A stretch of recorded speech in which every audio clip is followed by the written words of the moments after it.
a todos!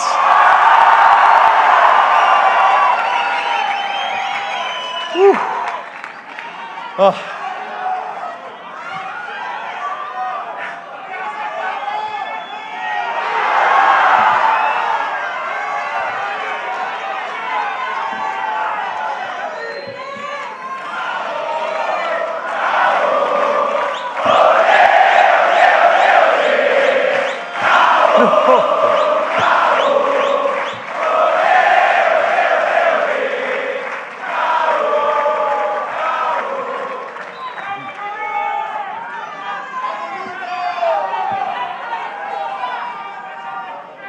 Che, nos van a sacar, ¿cómo es? Saquen al pingüino del cajón.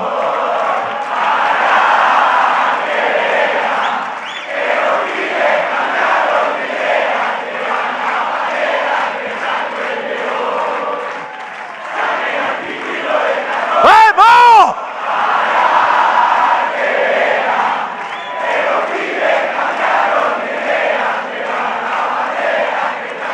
¡Viva la libertad, carajo! ¡Viva la libertad, carajo! ¡Viva la libertad, carajo!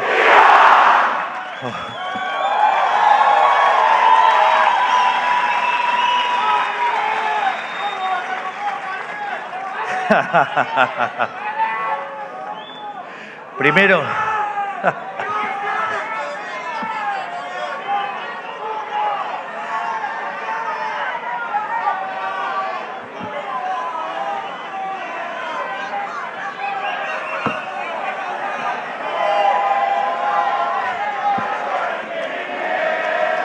¿les parece?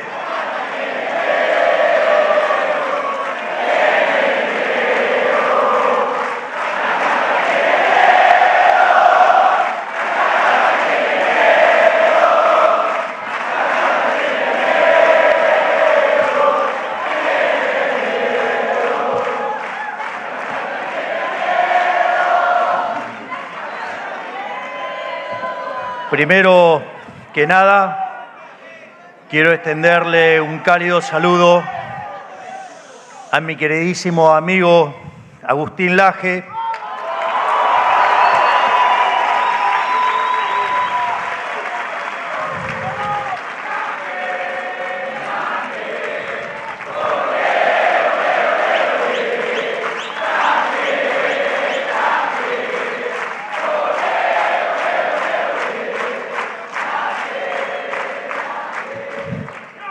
como así también a todo el equipo de La Derecha Diario por organizar este enorme evento. Muchas gracias.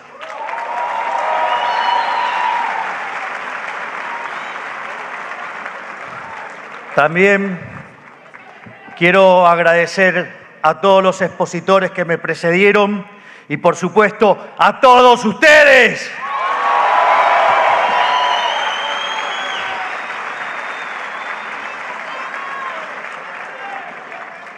Y también quiero agradecer a todos aquellos que no pudieron venir, pero nos están siguiendo desde sus casas. Son ustedes que dan todo por sacar adelante un país al que años de estatismo descontrolado parecían haber condenado al país a la miseria. Son ustedes quienes vieron a sus amigos armar valijas y emigrar, quienes vieron a sus padres sufrir la inflación y las devaluaciones, quienes vieron cómo cada día el sueño y la independencia económica y el progreso se alejaba cada vez más y más.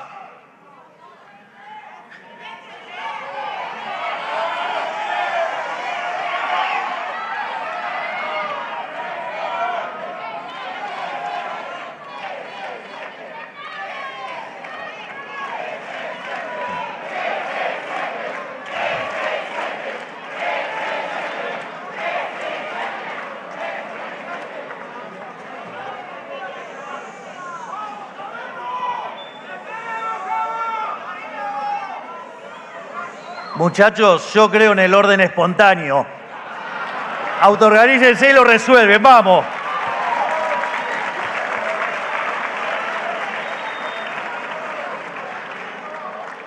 La casta política les robó la ilusión de poder dejarle a sus hijos un mejor país en el cual vivir. Les robó nada más ni nada menos que la esperanza. Y sin embargo, en lugar de exiliarse o encerrarse en sus vidas privadas, decidieron emprender la lucha por el futuro. Decidieron encarar una gesta heroica desde los márgenes de la sociedad. Decidieron encarar un gesto y grito genuino, un rugido de libertad que terminó tomando el país por asalto. Y acá estamos hoy, habiendo hecho en tan solo 1 año y medio el mejor gobierno de la historia argentina.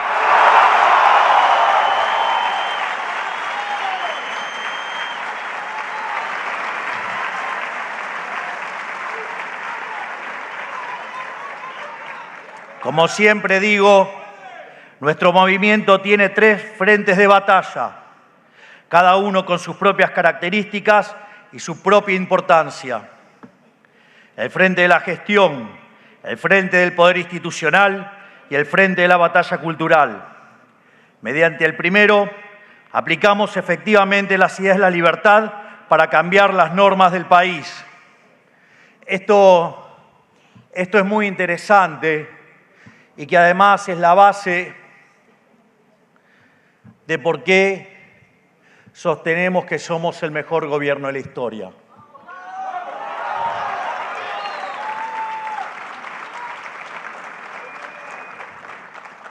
Hasta que llegáramos nosotros al poder, el mejor gobierno de la historia había sido el primer gobierno de Menem.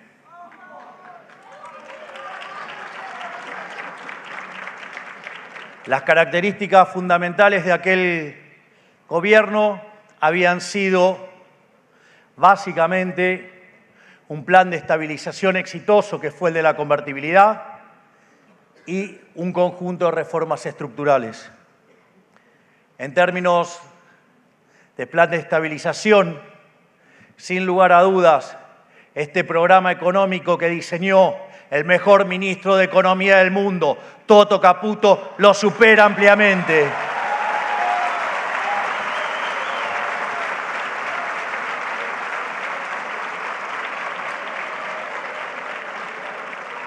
Porque no solo hemos bajado la inflación más rápido, sino que además lo hicimos sin expropiaciones tipo Plan Bonex, lo hicimos sin tener una hiperinflación o 2 hiperinflaciones altas antes. Lo hicimos sin controlar precios. Lo hicimos sin fijar el tipo de cambio. Y además, a diferencia de los restantes programas de estabilización que ajustaban las tarifas antes de iniciar el programa para que se mostrara un éxito aparente después, nosotros lo estamos haciendo en el medio del programa. Si ustedes miran la inflación del último mes, significa que pasamos de niveles del 300% a niveles del 20%. Y hoy ya salimos del podio mundial de países con más inflación.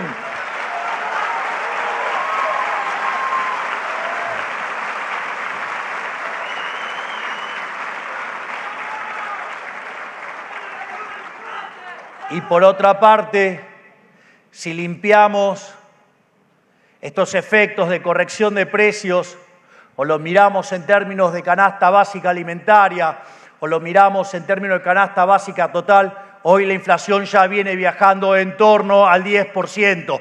Vaya que somos el mejor gobierno de la historia.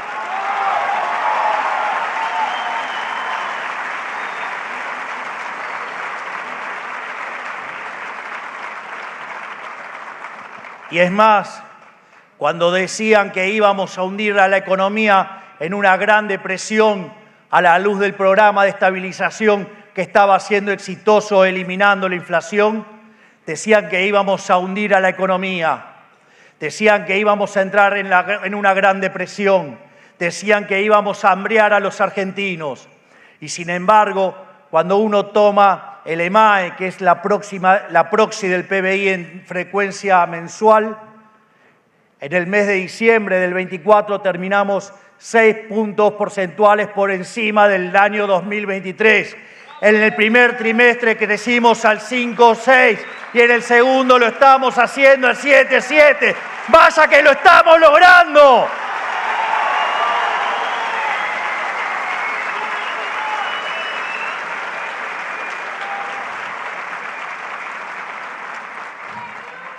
Y como si todo esto fuera poco, los crueles y desalmados liberales hemos sacado a 12 millones de argentinos de la pobreza.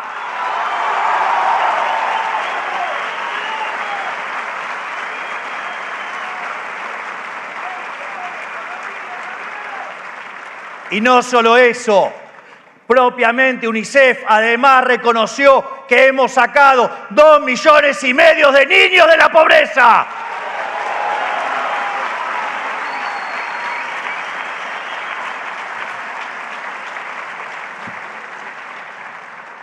Por otra parte, mientras el Frente, lo que tiene que ver con el poder institucional, mediante el segundo elemento, nos proveemos del poder necesario, tanto a nivel ejecutivo y legislativo, para avanzar en nuestras ideas. Esto determina la profundidad y la velocidad con la cual llevamos adelante el cambio. Y eso lo está llevando adelante. Y pido por favor que se ponga de pie el jefe.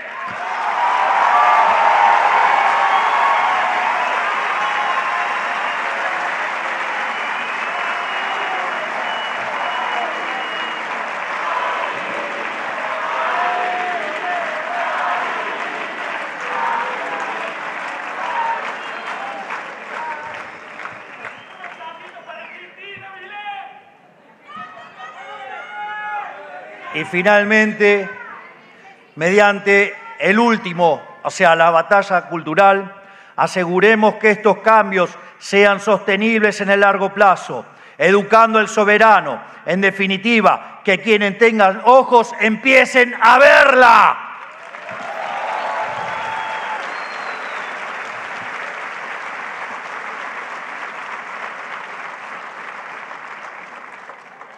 En el frente de la gestión partimos de tener que enfrentar a los degenerados fiscales. Heredamos un Estado gigante, quebrado y corrupto, que hundió a la gente en la miseria. Un Estado que en definitiva odiaba a sus ciudadanos y que en consecuencia se ganó el odio de todos ellos y con justa razón.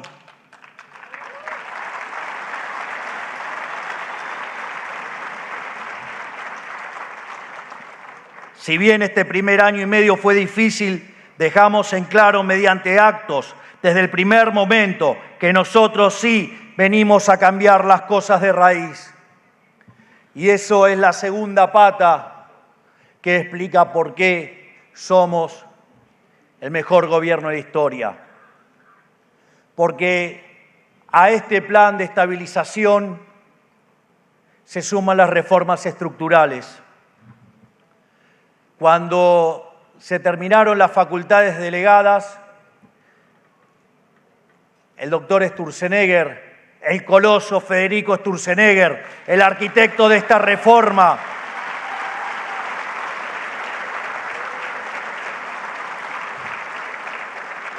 contaba que con facultades delegadas eso solamente explicaba el 5% del trabajo.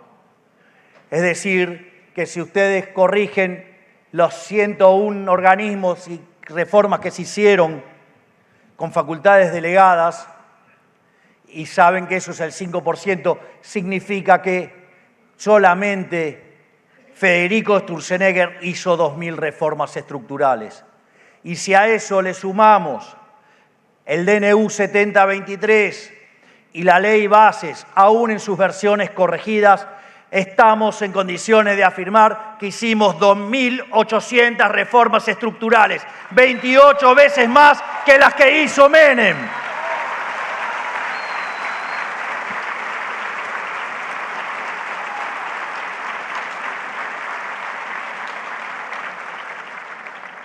Y es más, si uno lo tomara por modificaciones de articulados, que lo que hacían era dificultar la actividad, digamos, como cuando, por ejemplo, Federico cuenta el caso de la sandía o cuenta el caso de la chatarra y demás.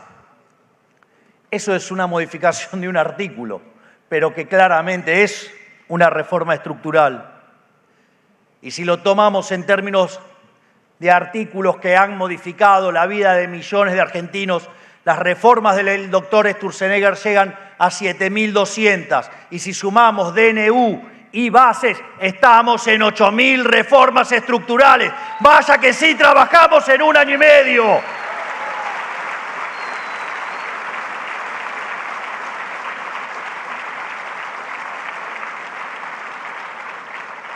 En el fondo, en 1 año y medio, hemos borrado 100 años de dirigismo y no vamos a parar hasta ser el país más libre del mundo.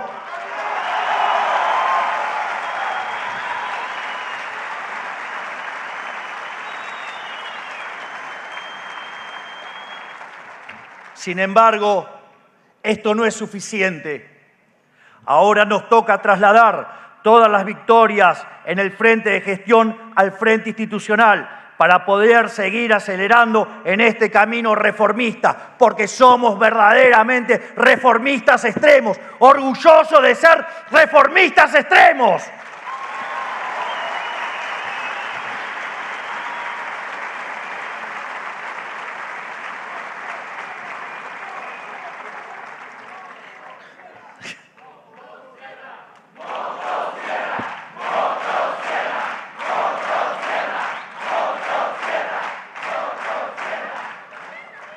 La batalla por los votos es una larga marcha.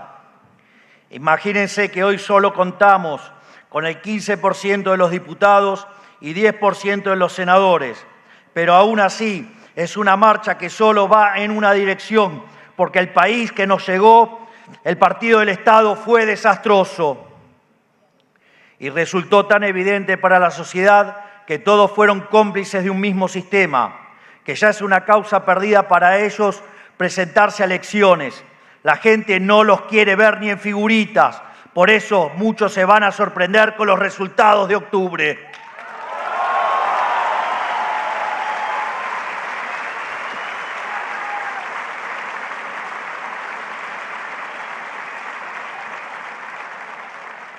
Y si bien confiamos en que los votos van a acompañar los logros de la gestión, el tercer frente de batalla, la batalla cultural, tiene otro nivel de dificultad. Gracias.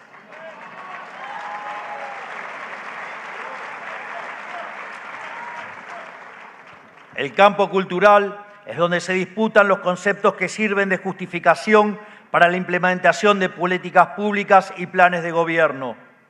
Es donde se disputa quién tiene razón y por qué.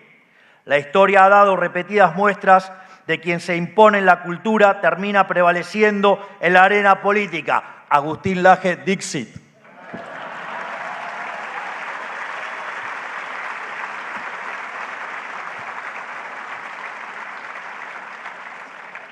Pues es la cultura la que genera los términos mediante los cuales la gente piensa y actúa luego en la realidad.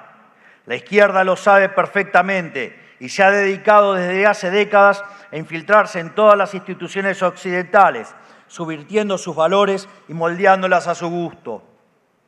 De esta manera, llegamos a un estado en el que los políticos, empresarios, sindigarcas, perisobres y todo el resto de los integrantes de la casta implementaron un conjunto de ideas antilibertad para legitimarse a sí mismo y a sus ideas entre la población.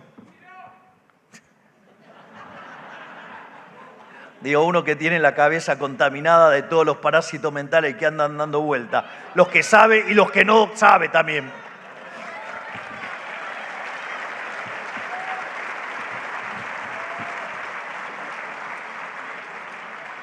Pero quédense tranquilos que ya voy a llegar a los aportes de mi amigo Axel Kaiser, pero denme tiempo. Estoy con los del AGE por ahora.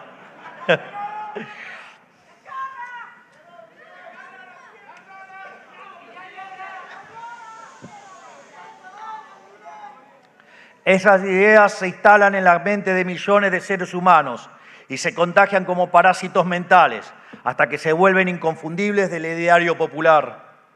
Así llegamos a una situación en la que se dan por válidas una lista de cuestiones que no están ni cerca de serlo. Como plasmó mi amigo Axel Kaiser en su libro, podemos reducirlas a 7. La primera de ellas es la justicia social, que de justicia no tiene nada, dado que de parte de la injusticia de arrebatarle a uno por la fuerza para darle a otro. Esto constituye una desigualdad ante la ley para hacer caridad con dinero ajeno. Este parásito apela a la culpa moral y mediante un intento de lucha de clases da por válido cualquier nivel de intervención estatal, desplazando la libertad, la idea de la responsabilidad individual y haciéndolos esclavos del Estado, porque en el fondo la justicia social es injusta, porque como señalaba ahí, está precedida de un robo y por otra parte implica tratar desigual frente a la ley, lo cual es profundamente violento, es profundamente injusto y además conduce inexorablemente a la miseria. A su vez, esto le abre el juego al segundo parásito, que es la idea de los derechos sociales. De hecho, hoy hice un tuit acerca de estas ideas, de cómo, por ejemplo, contaminan, digamos, el cerebro del soviético. Esta idea busca generar expectativas ilimitadas en la gente, sosteniendo que cada necesidad es un derecho y que todos los derechos requieren intervención estatal y gasto público. El problema está en que para poder cumplir con semejante disparate habría que incumplir la primera ley de la economía, que es la ley de la escasez. A ver, digamos, hay una frase maravillosa de Thomas Sowell que dice: la primera ley de la economía es la escasez. No hay de todo para todos. Y la segunda reflexión que hace es que la primera ley de la política es ignorar la primera ley de la economía. Y vaya que de esto los populistas saben. ¿O acaso semanas atrás no votaron un gasto de 17.000 millones de dólares y la bruta traidora dijo que lo iba a financiar con 30?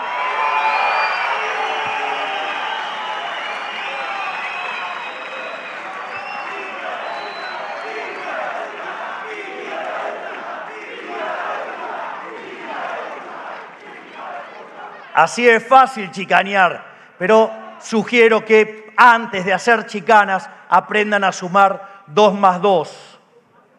Y ni les cuento lo que significa en términos dinámicos un buraco de 2.8 del PBI. Implica un aumento de la relación deuda-producto de más de 60 puntos porcentuales e implica enviar al cadalso a todos nuestros jóvenes. Es arruinar el país de acá a la eternidad.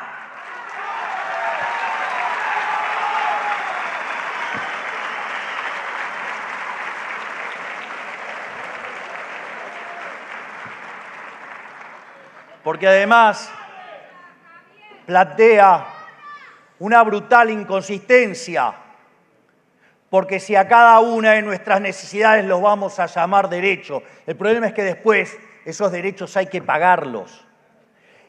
Y para pagarlos hay que utilizar recursos, y esos recursos son finitos. Por ende, esa estupidez inmunda de donde hay una necesidad nace un derecho. El problema es que lleva continuamente a violar la restricción de presupuesto. Eso en Argentina no solo ha derivado en una brutal inflación, a sacarle 13 ceros a la moneda, que podríamos sacarles 3 más, a ser el país con mayor cantidad de defaults en la historia, a tener la presión fiscal en blanco más alta del mundo, sino que además esas ideas nefastas han hecho de que ser uno de los países más ricos del mundo nos mandaron a la B.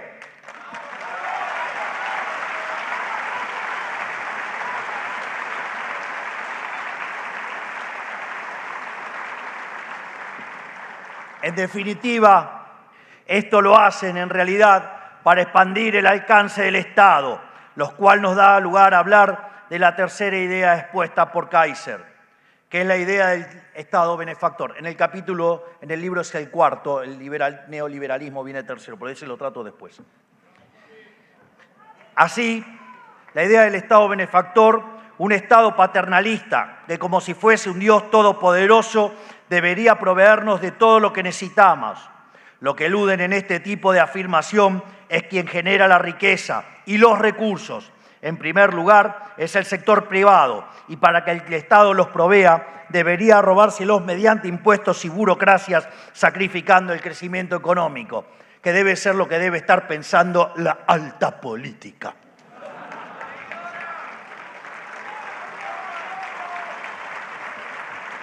Y esto es así porque esto termina generando sociedades más dependientes y una política donde las elecciones las gana el que más promete. Pero como dijo Francisco de Quevedo, nadie ofrece tanto como el que no va a cumplir, porque los que hoy se ocupan de las jubilaciones son los mismos que dejaron jubilaciones de $80, cuando hoy las jubilaciones están arriba de $350 en una economía más abierta. Por ende, cada dólar compra más que antes.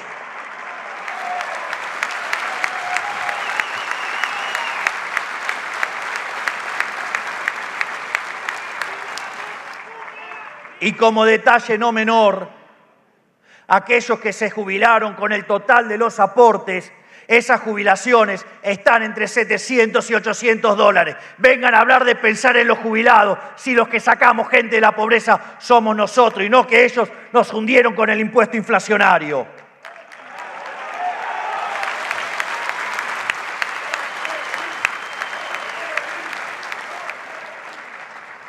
Por otro lado, también esquiva la noción de que cuando el Estado se arroga cuestiones que no le competen naturalmente, termina descuidando las cuestiones que sí le importan. Digamos, lo cual este tema en este gobierno está bajo discusión todo el tiempo. Digo, ¿qué puede hacer y qué no puede hacer el Estado?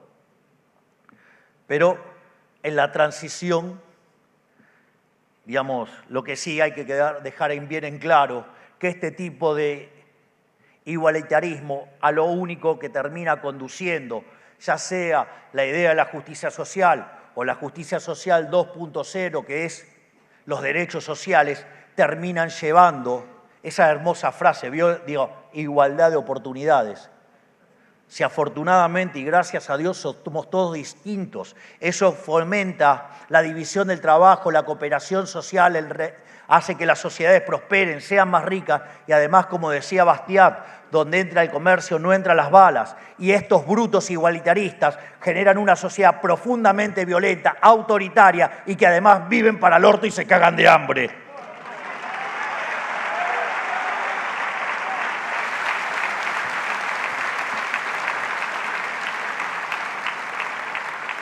Entonces, frente a ese fracaso que tienen continuamente, aparece también otro concepto parasitario que es el de neoliberalismo. No es casualidad que ningún izquierdista sepa definir precisamente qué es neoliberalismo. Se trata de un concepto meramente emocional de la izquierda, que tiene por objetivo crear un cuco para cuando gobiernan y un chivo expiatorio para cuando fracasan, y generar rechazo a cualquier reforma pro mercado cuando no tienen el poder, pero no tienen un contenido real. Es solo un fantasma, un cuco. Por lo tanto, es nuestra tarea encender la luz y que vean que el cuco no existe.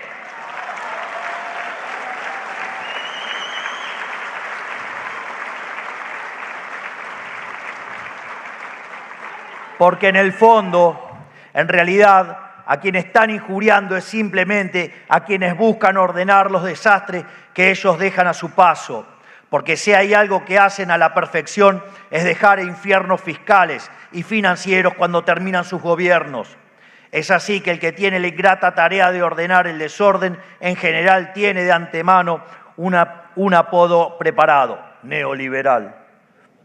Sin ir más lejos,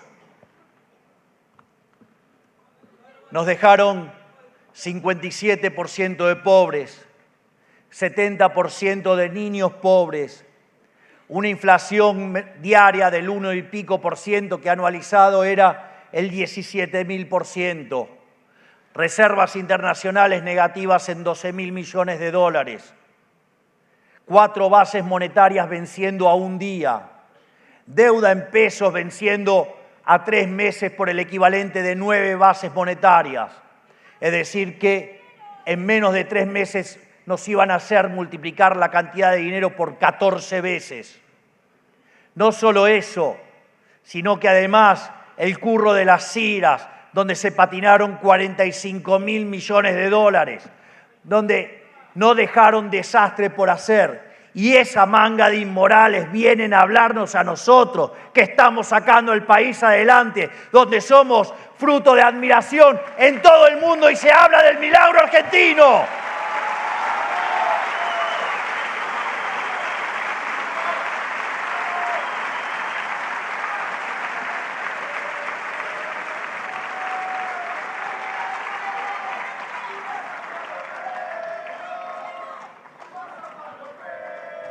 Y ni que hablar del déficit fiscal que nos dejaron, que eran 5 puntos del PBI en el Tesoro y 10 en el Banco Central. Recuerdo que cuando estaba en campaña y yo hablaba de hacer el ajuste fiscal, decían que era imposible, que estaba loco y no sé cuántas otras cosas más.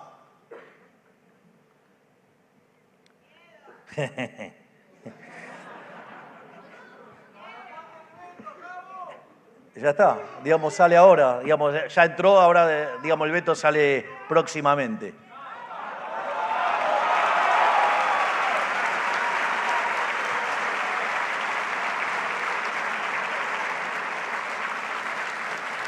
En ese sentido, decían que como mucho se podía ajustar 1 punto por año. Y nosotros decíamos que íbamos a alcanzar el equilibrio fiscal en el primer año.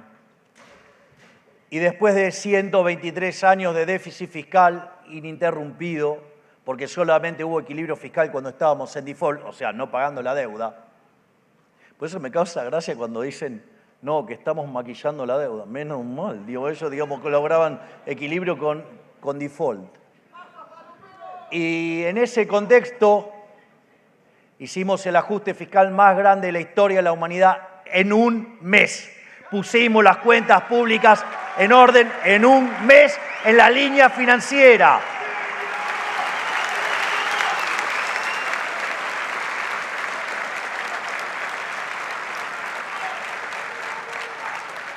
Y a su vez, a los 6 meses terminamos saneando el balance del Banco Central. Algo que nadie hablaba de cómo se limpiaba el balance del Banco Central, gracias a la tarea enorme de Santiago Bausili, presidente del Banco Central, y el secretario de Finanzas, Pablo Quirno.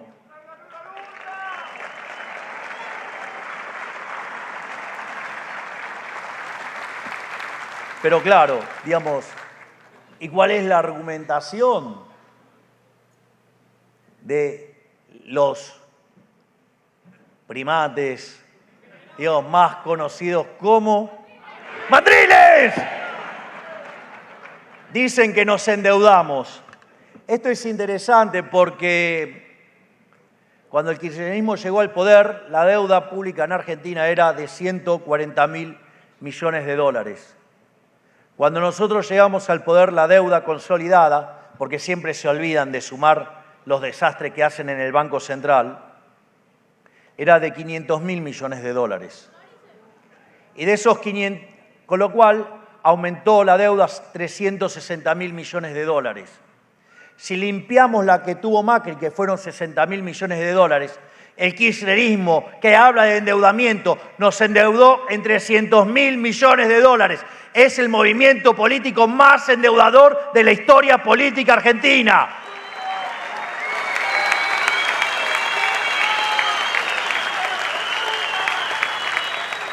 Y mientras que esos hipotecadores del futuro, porque recuerden que la deuda son impuestos futuros, Por lo tanto, son futuros que cargan sobre nuestros hijos, sobre nuestros nietos y las distintas generaciones. Mientras que esos inmorales, ladrones que están empezando a pagar, nos acusan de endeudar. Somos el primer gobierno de la historia argentina que baja la deuda en 50.000 millones de dólares en un año.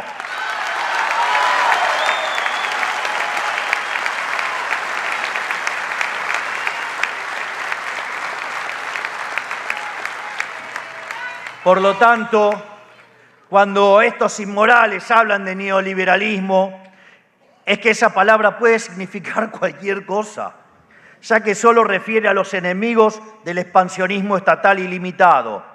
Es así que con él también engloban al empresariado, ocupado de preservar su negocio. Esto lleva a la idea de la responsabilidad social empresaria. Hay muchas empresas que se sienten presionadas para defender causas sociales, pero en la mayoría de los casos es una simulación guiada por preceptos de marketing. El problema de esta simulación moralizante es que las empresas descuidan su función principal, que es crear valor, de la cual se deriva la generación de empleo y otros beneficios sociales reales. Esto ya fue resuelto por el gran Milton Friedman.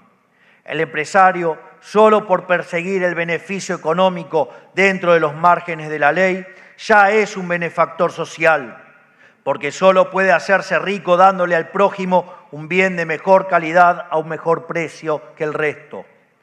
Para ellos, por otro lado, ser un benefactor social es someterse a sus mandatos arbitrarios.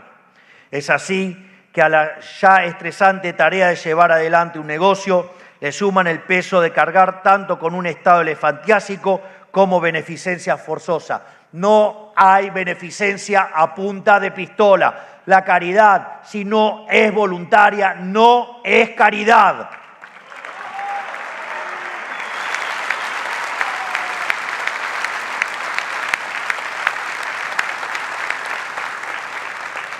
Y en este sentido, así también surgieron las nefastas ideas de promover la diversidad, equidad e inclusión tanto en las empresas como en la sociedad en general. Se reemplazó la igualdad ante la ley por la discriminación positiva de colectivos sociales. Dejamos de privilegiar la excelencia y la idoneidad para empezar a usar criterios genéricos o étnicos. Esto fragmenta a la sociedad, enfráscala en luchas inventadas, mientras que hace que todos pierdan la fe en la neutralidad de las instituciones. El Estado moderno se fragmenta en 1000 pedazos. Por suerte, en Argentina solo el Estado sufrió esta perversión del derecho, ya que nuestra desconexión del resto del mundo mitigó el impacto de este parásito en particular. Y como frutilla del postre de todas estas ideas parasitarias, las ganas de criticar la civilización en la que viven los lleva a romantizar exageradamente la vida salvaje. Criticar el modelo que sacó de la pobreza extrema al 90% de la humanidad es un disparate por donde se lo mire. Por eso deben disfrazar estas críticas ridículas bajo ideas bien pensantes que tienen poco que ver con la realidad y mucho con su ideología. Así, le indilgan a las culturas primitivas ideales de pureza, armonía natural y resistencia contra las maldades de la vida moderna. Según esta idea, todos los indígenas eran respetuosos al extremo de la naturaleza, respetuosos con otras tribus y desconocían la crueldad en cualquiera de sus formas. Parece que están flojitos de papeles en la historia. Se supone que los zurdos saben de historia, se supone, pero parece que solamente, saben la historia según la contó, el que se fumó la plata del padre, que se casó con una millonaria y le fumó la riqueza y le hizo hijos a la empleada doméstica.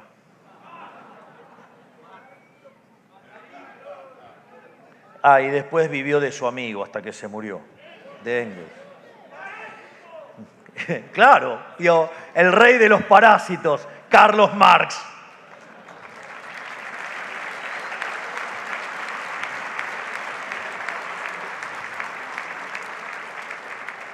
Con esa pantomima de sabiduría ancestral pretenden hacernos creer que el mundo era perfecto hasta que surgió el comercio.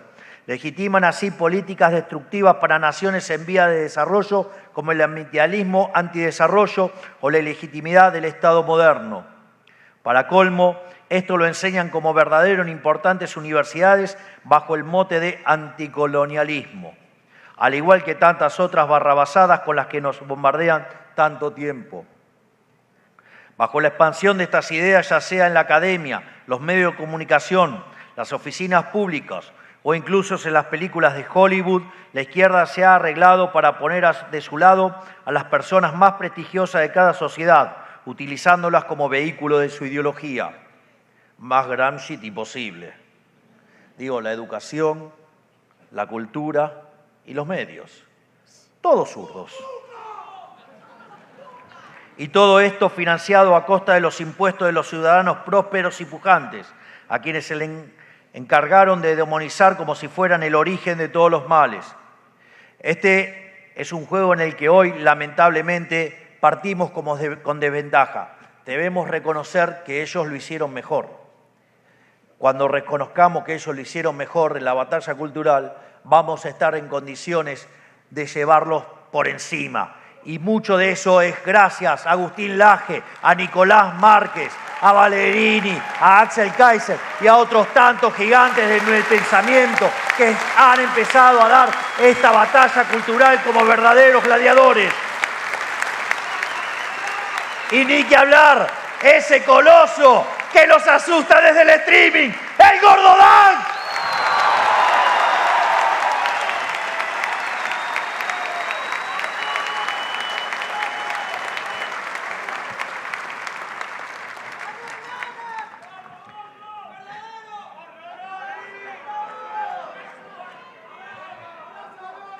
Si bien el liberalismo supo ponerse a la vanguardia de la batalla cultural, cambiando el curso de la historia humana desde su nacimiento en el siglo XVII, durante el último siglo ha perdido terreno frente al colectivismo. Los liberales descuidamos la batalla por las ideas y le dejamos las puertas abiertas al flagelo de la izquierda. Por eso no podemos perder un segundo más. Nuestras ideas son mejores, pero la evidencia dice que con eso no es suficiente.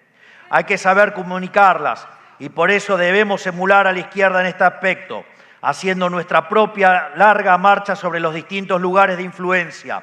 En cada plaza, en cada consejo deliberante, en cada onda de radio y cada canal de televisión del país debe haber alguien defendiendo y promoviendo las ideas de la libertad.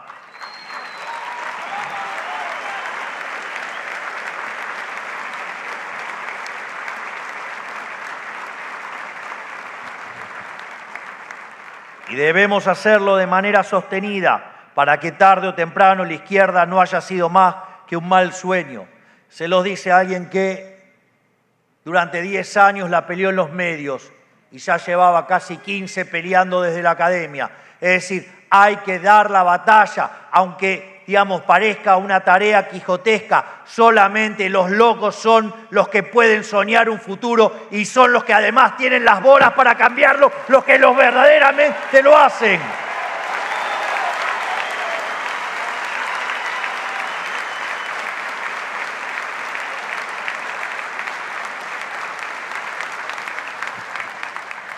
En este sentido, ustedes, al tomar la decisión de luchar, han decidido convertirse en verdaderos soldados de la batalla cultural, de la batalla por las ideas, que es la que le va a dar sostenibilidad en el tiempo a este camino de gloria que estamos iniciando desde que llegamos al gobierno.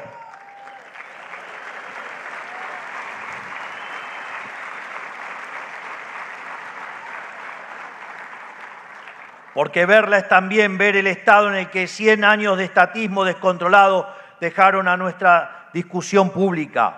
100 años en los que fuimos progresivamente infectados en todas nuestras instituciones por ideas contrarias a la libertad y al verdadero progreso. 100 años en los que todas las instituciones que alguna vez destinaron nuestro país a la grandeza fueron infectadas por parásitos ideológicos.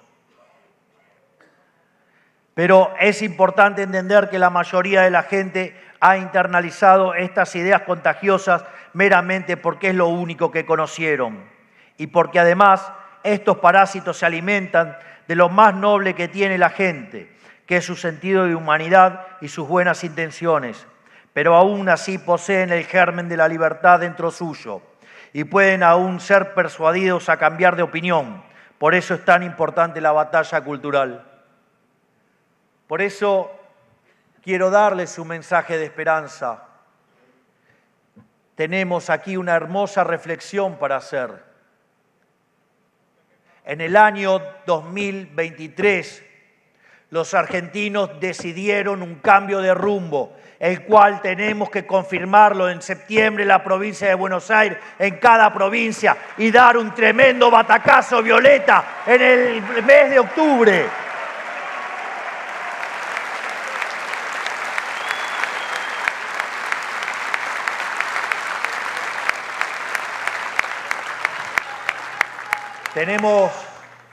Tenemos que entender que en octubre, de un lado, va a estar el status quo, el partido del Estado, la casta política chorra, parasitaria e inútil, la alta política, va a estar los perisobres, los periodistas ensobrados, van a estar también los sindigarcas, van a estar los empresarios chorros prebendarios.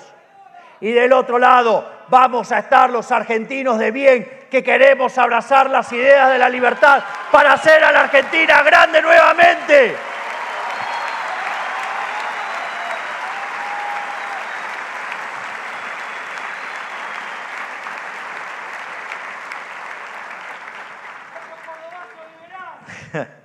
Lo que ocurrió en los últimos 5 años en la Argentina es un fenómeno único, porque se conjugaron una serie de condiciones que generaron una tormenta perfecta para que la gente empiece a verla y a construir anticuerpos para los parásitos que operaban en su mente.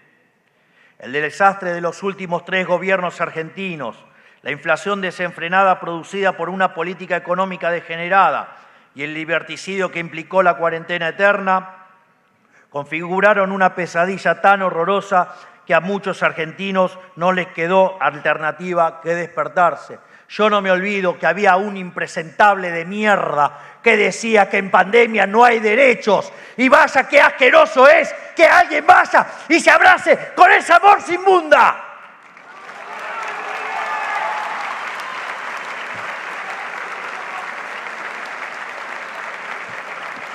Si no les queda claro, estoy hablando del señor Mayans, que es senador por Silvio Infran.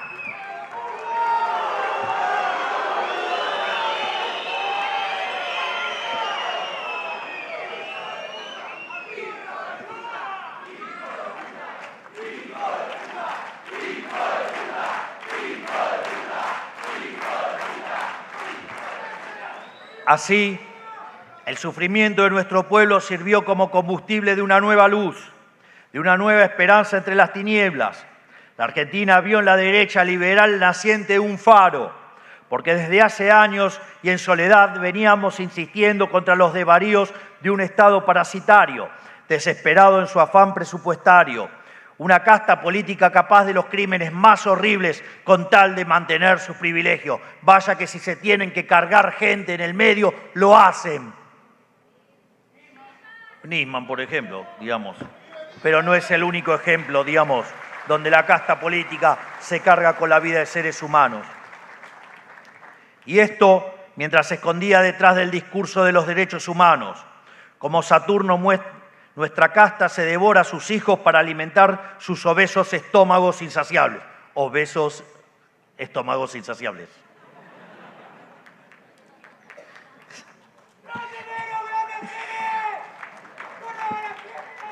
Ellos tenían todo un conjunto de mecanismos puestos en marcha para evitar que algo como nosotros pudiera ocurrir.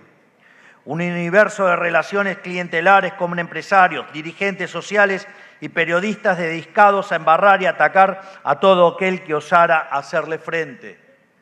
Pensaban que tenían al país domesticado y condenado a la servidumbre eterna, pero nosotros pudimos con todo ese aparato y pudimos precisamente porque traíamos con nosotros la verdad Y no solo los parásitos mentales son contagiosos. La verdad, cuando está contada con convicción y con voluntad, también se logra contagiar.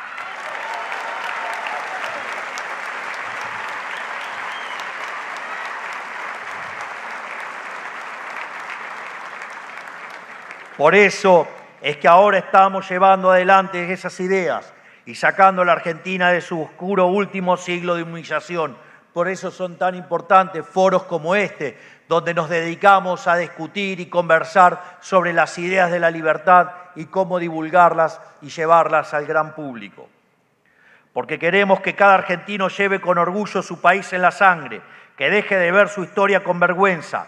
Queremos ni más ni menos que las argentinas y los argentinos seamos grandes nuevamente.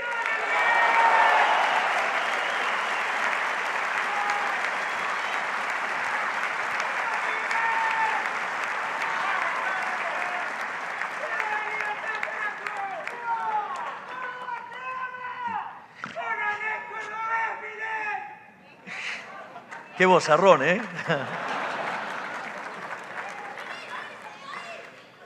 Todo esto lo llevamos a la práctica con una metodología política que ha resultado novedosa para muchos.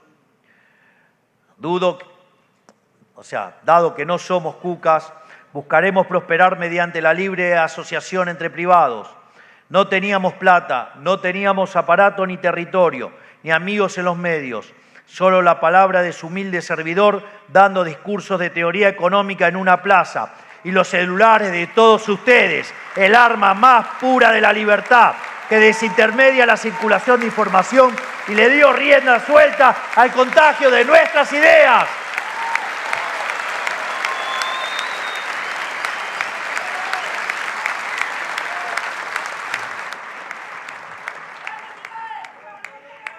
En este sentido, aquí me gustaría detenerme para reconocer a La Derecha Diario, que pasó de ser un diario digital hecho a pulmón por dos adolescentes a ser el diario más leído de toda América Latina en cuestión de pocos años. Felicitaciones a todos los que son parte de La Derecha Diaria y a sus creadores.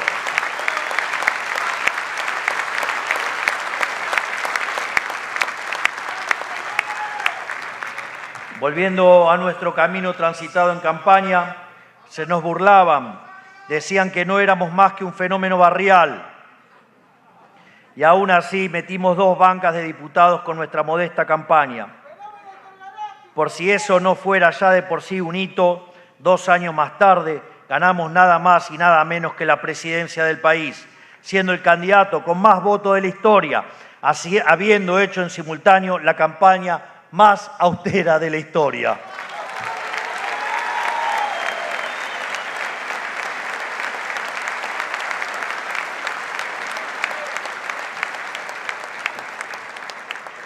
En definitiva, militar en los márgenes manteniéndonos fieles a las ideas de la libertad, llegar al poder a fuerza de predicar nuestras ideas y lograr demostrar todo su poder es algo que un kirchnerista nunca va a entender, porque ellos son militantes rentados y otros también tienen militantes rentados.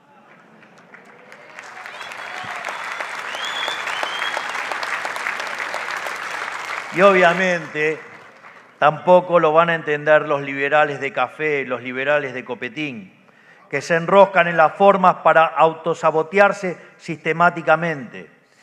En su mirada infantil de la política creen que se pueden ganar la guerra con ponencias filosóficas, sin meterse en el barro porque el barro les parece vulgar.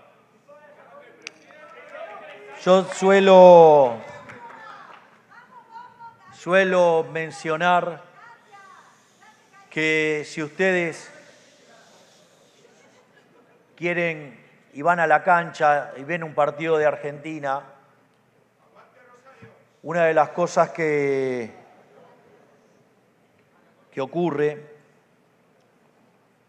es que, digamos, la tribuna es muy linda, muy vistosa y todo, pero si ustedes ponen la pelota en el medio de la cancha, por más que griten, canten, no se mueve la pelota. Hagan el experimento todas las veces que quieran. Por lo tanto, si quieren empezar a ganar hay que meter goles. Y para meter goles hay que meterse a jugar en la cancha. Los goles en Argentina no los hace la tribuna, los goles los hace Messi.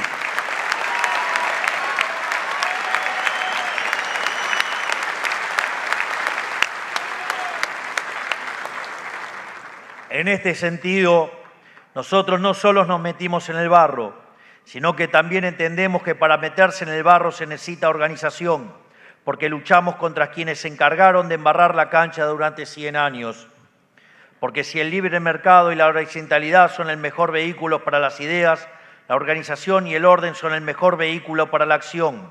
Para cambiar el país desde las raíces es necesario contar con ambas patas. Nosotros tenemos claro que al mal organizado solo se le puede ganar con el bien organizado. Entendemos que a la hora de luchar contra el leviatán de las 1000 cabezas, el pragmatismo y el verticalismo son fundamentales y que los trapos sucios los tenemos que lavar puertas adentro entre nosotros.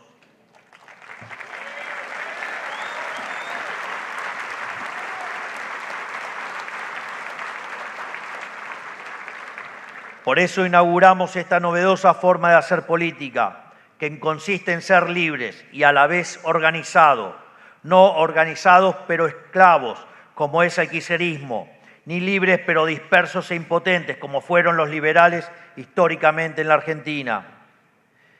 Entendiendo esto es que logramos llevar a la práctica nuestras ideas y es gracias al poder ponerlas en práctica que logramos demostrar que son superiores, como ya dije anteriormente. En estos meses hemos logrado mucho y en apenas 1 año y medio hemos contrarrestado décadas de destrucción, sembrando las semillas de la futura Argentina potencia. Le demostramos al mundo y a nosotros mismos que el espíritu emprendedor argentino está más vivo que nunca, que solo necesitábamos quitarnos del cuello la bota del Estado. Hoy en todas partes se habla de nuestro milagro económico. Sin ir más lejos, el presidente de Francia acaba de anunciar su propio plan de motosierra y eso se está extendiendo por todas partes del mundo.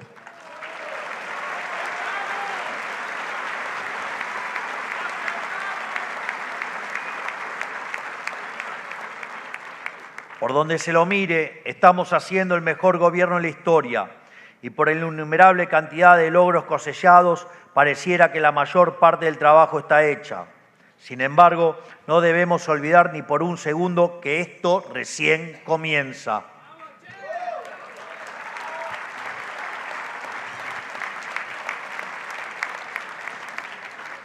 No solo hay que deshacer un siglo de miseria acumulada y educar a nuestros semejantes en la idea de la libertad. Tenemos que hacerlo con todo el partido del Estado en contra, operando y saboteando todos nuestros intentos de encauzar el barco que ellos hundieron. Mientras tanto, ellos usan ilegítimamente en nuestra contra todos los mecanismos institucionales que fueron originalmente creados para proteger los derechos fundamentales a la vida, a la libertad y la propiedad, y también el interruptor de luz.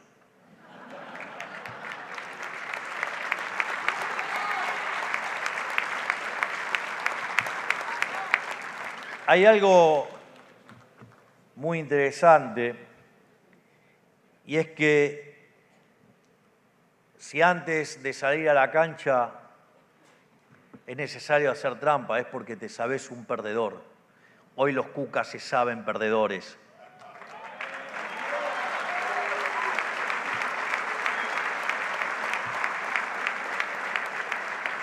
De hecho,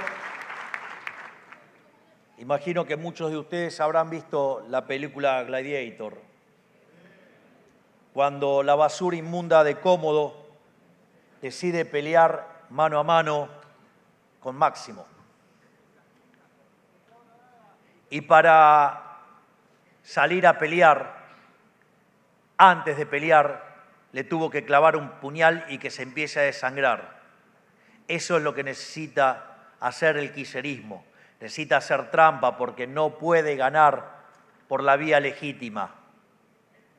Pero tal como ocurrió en Gladiator, va a ocurrir en la Argentina. Máximo, libertad, le va a ganar al cómodo kirchnerista.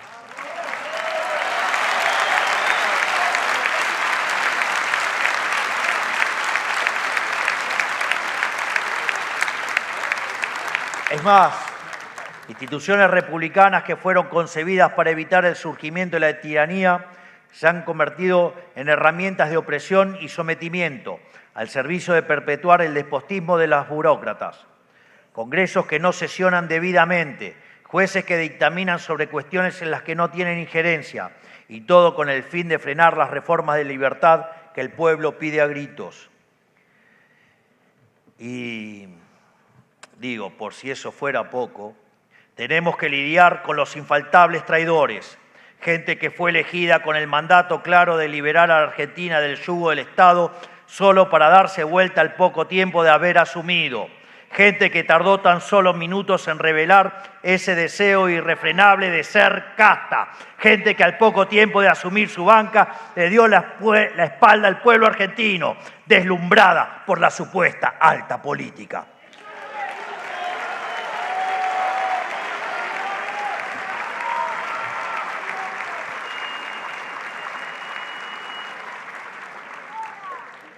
Pero así como la historia recuerda a los héroes, también recuerda a los traidores. Y en el círculo más profundo del infierno, descrito por Dante como un lugar remoto, frío y oscuro, sufren el tormento eterno quienes apuñalaron por la espalda a quienes le tendieron la mano. En fin, el tiempo sabrá poner a cada uno en el lugar que le corresponde.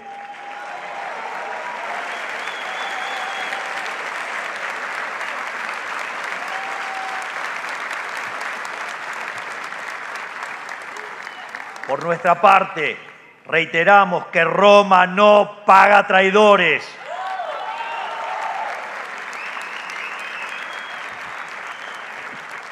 Nos tomamos demasiado en serio la tarea que nos ha sido encomendada por los argentinos.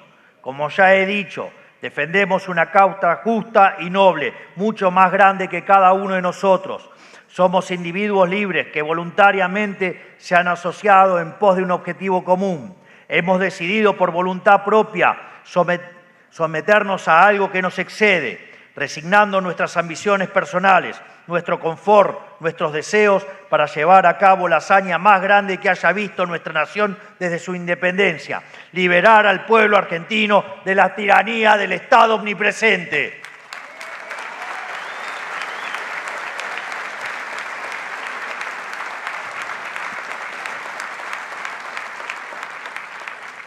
Siendo lo más directo posible, algo que me caracteriza, estamos en guerra y por muy repetitivo que suene, la historia ha demostrado que la única forma de vencer al mal organizado es mediante el bien organizado.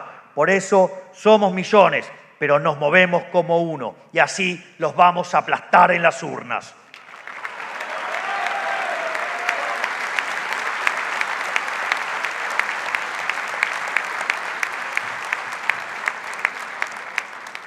Estamos ante un nuevo momento bisagra de nuestra historia. Los próximos comicios nacionales definirán si el cambio que llevamos adelante desde diciembre de 2023 se consolida o retrocede hacia el espantoso pasado decadente al que nos arrastraron el kirchnerismo, sus secuaces y todo el Partido del Estado. Por eso, este año tenemos que salir a militar con el mismo espíritu y entusiasmo con el que salimos durante el 23. Es el momento de que la libertad avanza demuestre que llegó para cambiar esta gran nación de una vez por todas y para siempre.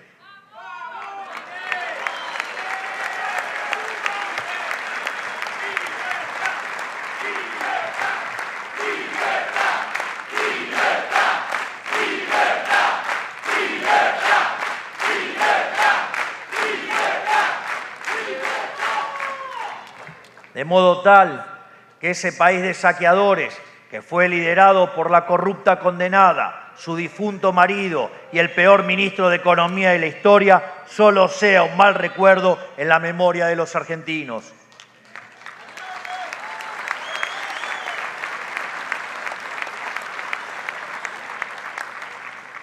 Pero para lograrlo no podemos descuidarnos ni un solo segundo. La casta política sigue ahí, esperando que nos equivoquemos. Se prepararon toda su vida sirviéndose del Estado y saltando de cargo en cargo. Conocen a la perfección cada engranaje de la máquina de impedir. máquina que ellos mismos construyeron para evitar los cambios que la sociedad demanda. Nos quieren ver débiles para poder llevarnos puestos y así retomar al poder, con el único propósito de recuperar los privilegios que les estamos arrebatando en pos de devolverle la libertad a cada argentino de bien. No hay que permitírselo. Es el momento de estar más unidos que nunca, fieles a nuestro propósito. Ellos quieren que seamos un país de pobres y sometidos. Nosotros queremos un país próspero y libre. Esta es la consigna que debemos predicar a lo largo y a lo ancho de todo el país, comprometiéndonos también yendo a votar y a fiscalizar.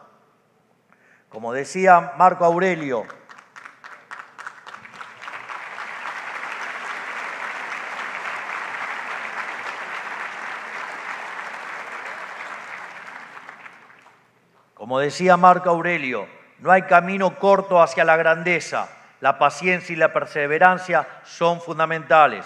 Esto recién empieza y de nosotros depende la posibilidad de hacer una Argentina grande otra vez. No les tengamos miedo, ya le ganamos antes y volveremos a hacerlo otra vez.